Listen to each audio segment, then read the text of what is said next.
terceira carta de João, capítulo 1, versículo 11, por favor. Amado, não imiteis o que é mal, senão o que é bom. Aquele que pratica o bem procede de Deus. Aquele que pratica o mal jamais viu a Deus. Só até aí, por favor. Quando nós lemos esse texto, principalmente nós que estamos dentro do ambiente da casa de Deus, da casa do nosso Pai, parece ser muito simples esta verdade, parece ser uma verdade que realmente transmite algo que nós já sabemos e que devemos cumprir esta verdade todos os dias. Mas quando nós entramos dentro do processo da prática, nós vamos perceber que a prática, ela gera muitas vezes barreiras, ela gera situações complexas e difíceis no nosso dia a dia. Praticar aquilo que é bom é um dever que muitas vezes entra em complexidade quando há uma contrariedade que acessa os nossos corações. Porque quando nós temos que fazer o bem e não há nenhuma contrariedade, nada que macule os seus pensamentos, as suas ideias, as suas filosofias, aquilo que você julga ser coerente e correto, é muito simples, é muito fácil.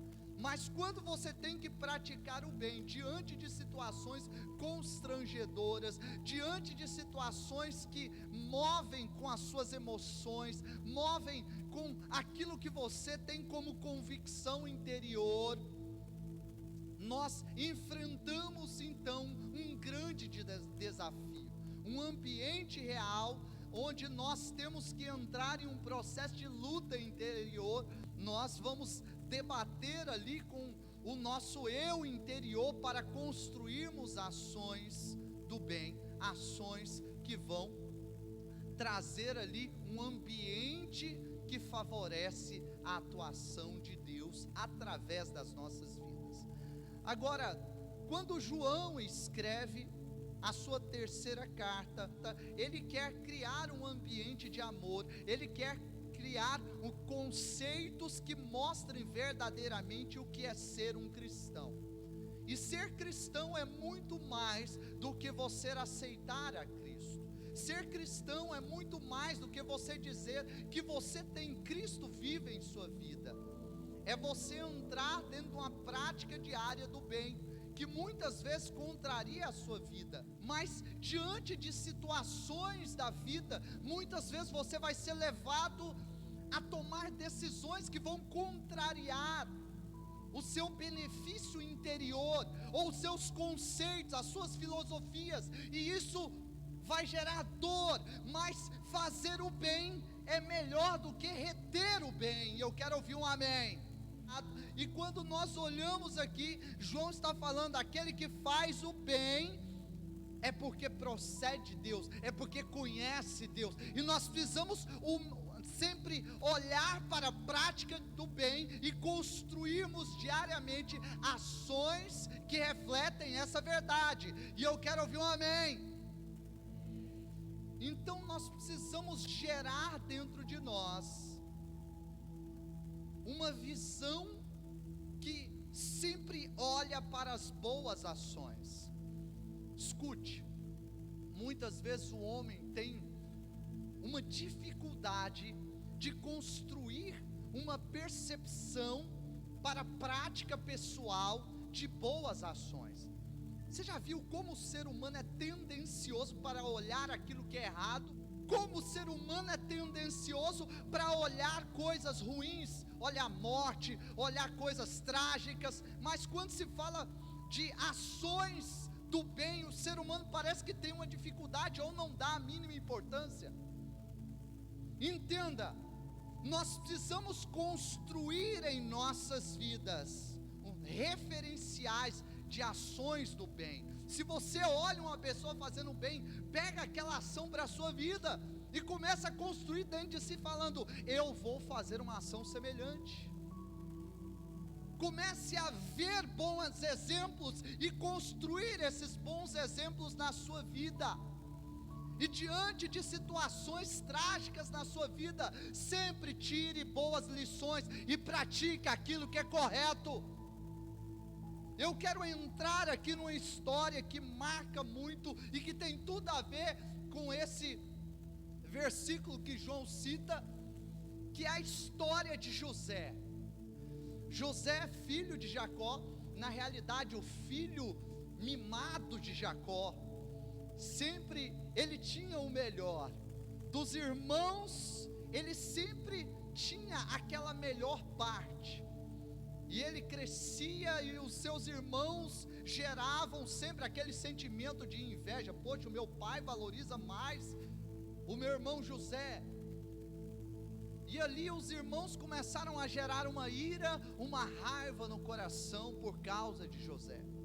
Certa vez José foi a pedido do seu pai ver o que seus irmãos estavam fazendo.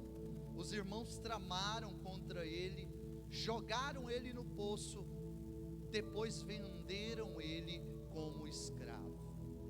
Ali começa a vida trágica de José.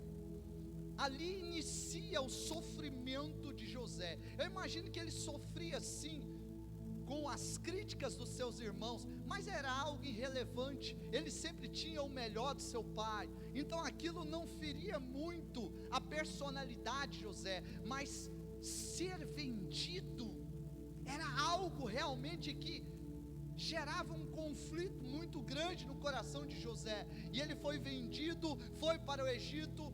Ali no Egito ele foi parar na casa de Potifar. E as coisas começaram a melhorar para a vida de José. Muitas vezes as pessoas leem a Bíblia e toda essa passagem do momento da venda dele até a entrada dele na casa de Potifar como um referencial, como uma pessoa de destaque ali, e acham que foi de um dia para a noite que isso aconteceu. Eu imagino as noites que José passou preso ou acorrentado, sofrendo, pensando: o que será da minha vida? O que vai acontecer comigo? Eu imagino as lágrimas que José derramou durante dias, quem sabe meses ou anos, com saudade do seu pai, sem saber para onde ia, o que iriam fazer com ele. Mas José estava ali, sempre temendo a Deus, sempre buscando a Deus. Quando ele caiu na casa de Potifar, as coisas começaram a melhorar para José. Ele entrou em um ambiente melhor, começou a se destacar. Até mesmo Potifar pôde olhar para ele e falar: existe o Espírito de Deus neste homem, porque tudo que ele bota a mão prospera. Existe algo especial na vida deste homem. E Potifar começou a dar autoridade para José. Mas não bastava todo aquele sofrimento que ele havia tido com a venda e com todos os problemas familiares que ele passou. A mulher de Potifar trama uma cilada para ele. E ali, diante daquela situação, a mulher trama e ele vai parar na cadeia. Ele vai parar ali preso. Eu imagino o coração de José dizendo: poxa, eu já fui vendido pelos meus irmãos, eu já sofri tanto, e agora uma pessoa se levanta para me derrubar, e o Senhor me coloca dentro de um ambiente como esse, dentro de um ambiente de prisão. Imagine você no lugar de José, como você ficaria? Sua família te traiu, seus irmãos, e depois quando você olha, pensa: eu vou crescer agora, minha vida está melhorando, e vem alguém e joga um balde de água fria, que te leva para uma prisão. E José foi parar naquela prisão, mas mal ele sabia que aquilo colocaria ele numa alta posição. Depois de algum tempo ali na prisão, eu imagino as noites doloridas, As prisões daquele tempo não eram como as prisões de nossos dias. Eram prisões sujas, escuras, não tinha nenhum luxo. Na realidade, eram prisões com o propósito realmente de trazer dor e sofrimento. Não tinha leis como nós temos em nossos dias. Então ele não estava em um ambiente agradável, ele estava em um ambiente terrível. E ali, depois de algum tempo, 2 prisioneiros são colocados ali: o copeiro e o padeiro do rei ou do faraó. E eu vou ser rápido na minha colocação. Os dois têm um sonho. José interpreta os sonhos para os dois. Um volta para o poder, o outro é morto. E depois daquele momento, José é um referencial, porque Faraó tem um sonho, e na realidade era Deus mostrando, Deus movendo para remover José e colocar José no lugar aonde Deus assim queria. José é chamado, interpreta o sonho. Deus coloca José como governador do Egito. Agora escute, porque aqui é que começa o verdadeiro sentido dessa ministração. Todo o sofrimento que José passou não levou ele a ter ações más, pelo contrário, porque quando nós vemos o decorrer da história, José ama os seus irmãos, em vez de se vingar, em vez de tomar aquelas ações más que os seus irmãos tiveram, e dar o troco, não, ele pega aquelas ações e torna más ações em boas ações. Ele pega toda aquela situação trágica e constrói algo do bem, e realiza algo que vai fazer toda a diferença para a vida dos seus irmãos, para a vida do seu pai, para a vida de toda a sua descendência. E eu vejo dentro dessa história um referencial de um homem que aprendeu a pegar situações trágicas, situações do mal, e construir situações do bem. Ei, sabe o que Deus ministrou no meu coração? José, literalmente, ele colocou em prática a essência divina que havia na vida dele. Porque o nosso Deus, o seu Deus, o meu Pai, o seu Pai, Ele é um expert de transformar maldições em bênçãos.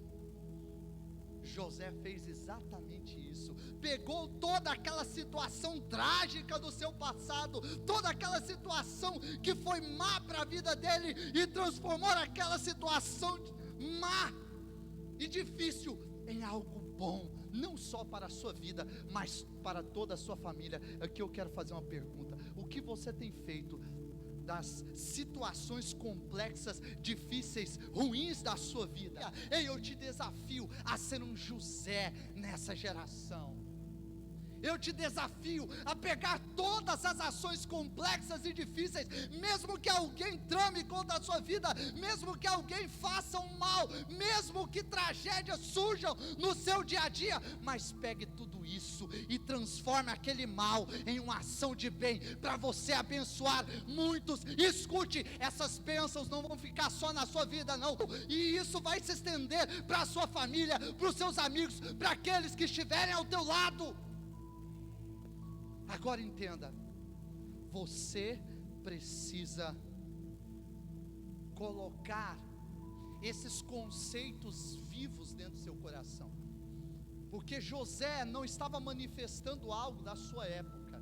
Quando nós olhamos para Jesus, Jesus também ensina essa verdade. Jesus também mostra a importância de nós pegarmos situações ruins, pessoas que tramam contra as nossas vidas, e transformarmos essas situações em algo proveitoso, algo que vai gerar crescimento, algo que vai gerar ações plenas e maravilhosas em nossas vidas.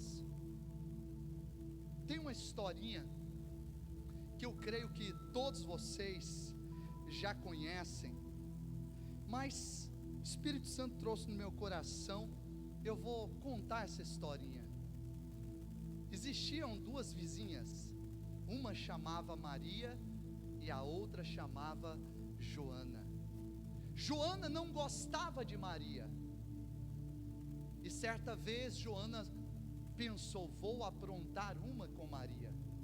Pegou uma cesta, encheu de estrume, cobriu aquele estrume com um pano, colocou rosas em cima, tampou, fechou bem para que o cheiro não saísse, bateu um perfume por cima para encobrir o cheiro, colocou uma cartinha em cima, escrita: só abra quando você estiver na sua cozinha. Quando Maria recebeu aquele presente, ficou muito feliz, leu a cartinha e fez como Joana havia pedido, levou aquela cesta para a sua cozinha, abriu, e quando ela abriu, aquele cheiro alastrou por toda a casa. Maria pegou aquela cesta, levou para o quintal, fez um canteiro, usou aquele estrume como adubo e começou a plantar rosas ali. Quando as rosas cresceram e ficaram lindas, ela comprou uma cesta semelhante a que Joana havia dado, pegou as melhores rosas, colocou dentro dessa cesta, pegou o seu melhor perfume, bateu dentro daquela cesta, colocou uma cartinha lá dentro, tampou também, colocou uma cartinha pelo lado de fora, e chegou para Joana e entregou. Joana, toda desconfiada, olhou para aquela cesta e pensou: lá vem o troco, lá vem a situação de troco. E ela pegou aquela cesta, levou lá para o quintal, porque ela já estava com medo. Ela abriu a carta e também estava escrita a mesma frase: só abra quando estiver na cozinha. Mas ela levou para o quintal, porque ela imaginava que tinha ali estrume. Quando ela abriu a cesta, ela se deparou com uma cena que ela não esperava. Aquele cheiro que estava ali dentro, aquele perfume exalou por todo o quintal de Joana.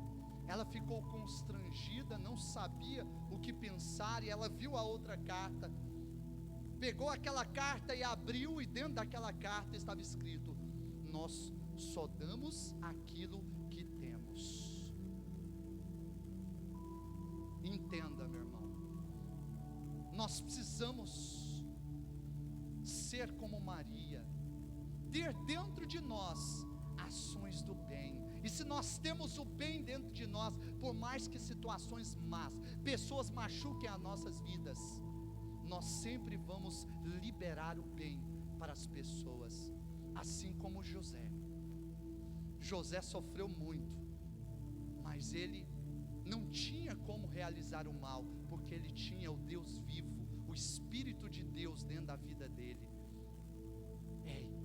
Quando nós temos Deus vivo dentro do nosso coração, sempre as nossas ações, por mais que as pessoas venham com o mal, nós só temos o bem a oferecer. E para a gente fechar, eu quero ler novamente o texto, porque agora o texto ampliou a sua visão. Terceira carta de João 1:11. Eu vou ler novamente e você vai entender o que João está escrevendo aqui. Amado, não imiteis os maus, senão o que é bom. Aquele que pratica o bem procede de Deus.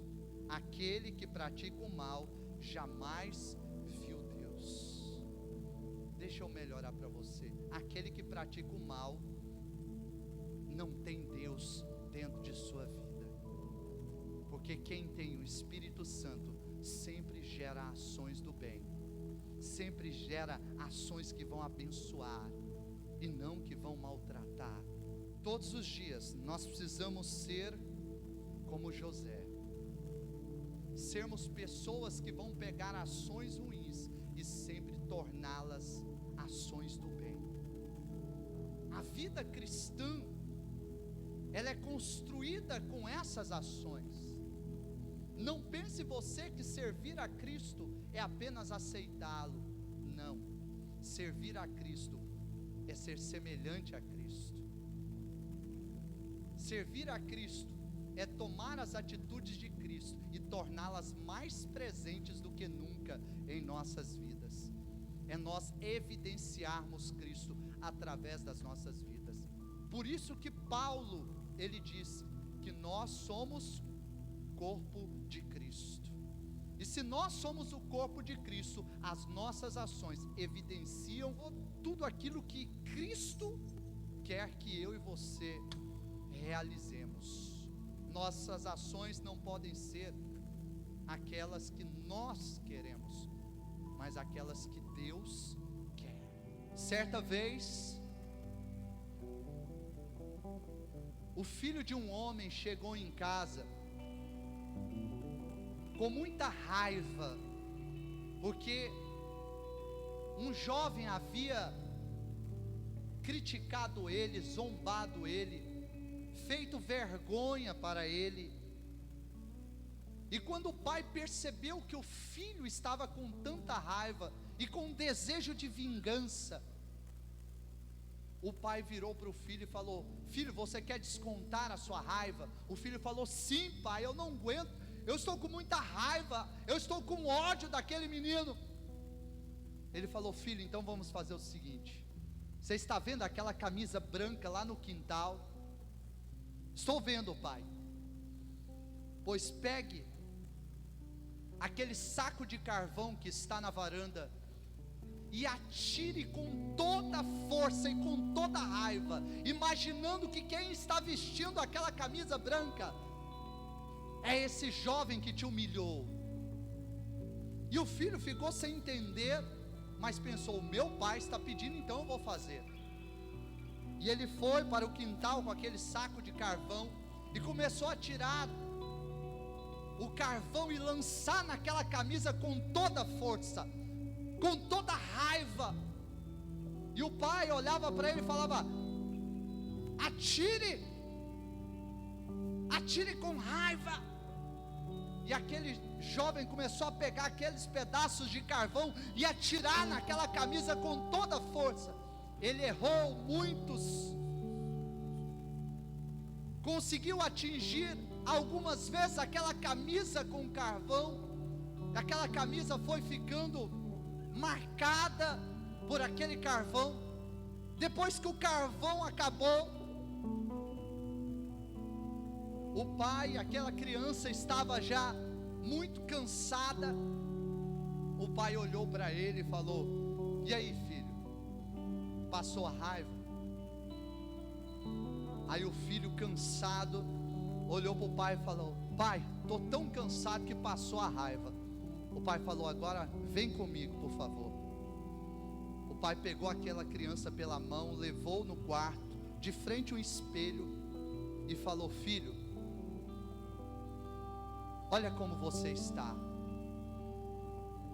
E aquele jovem estava muito sujo, porque cada vez que ele pegava aquele carvão com ira e com raiva para tirar, o pó da cinza caía sobre as suas roupas, e ele estava mais sujo do que a própria camisa que ele havia tirado o carvão.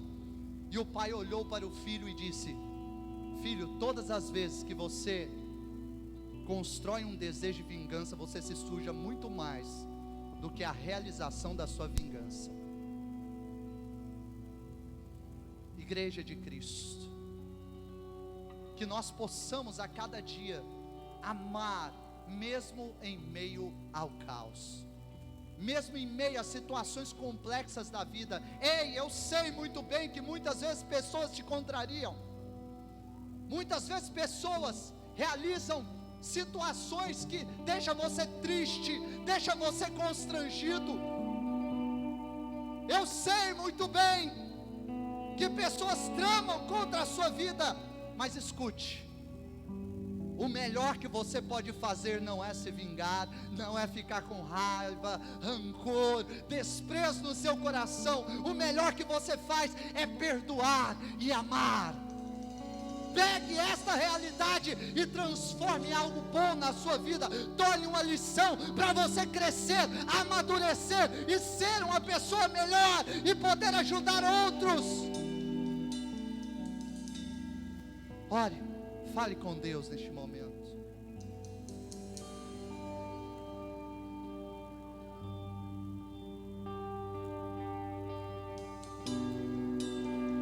Vai falando com Ele.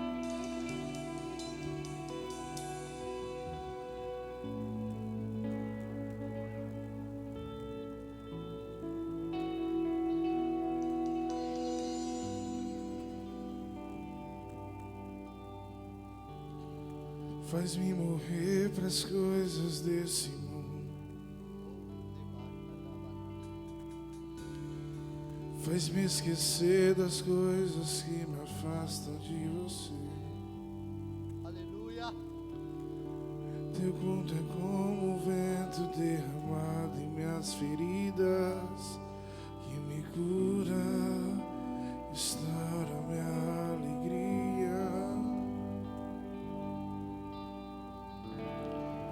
Do teu perdão é tudo que eu preciso. Cura minha alma, restaura o meu sorriso. E quando tu chega, fica tudo colorido. Fica tudo colorido. Faz outra vez, faz outra vez, faz outra vez, como na primeira vez. Faz outra vez.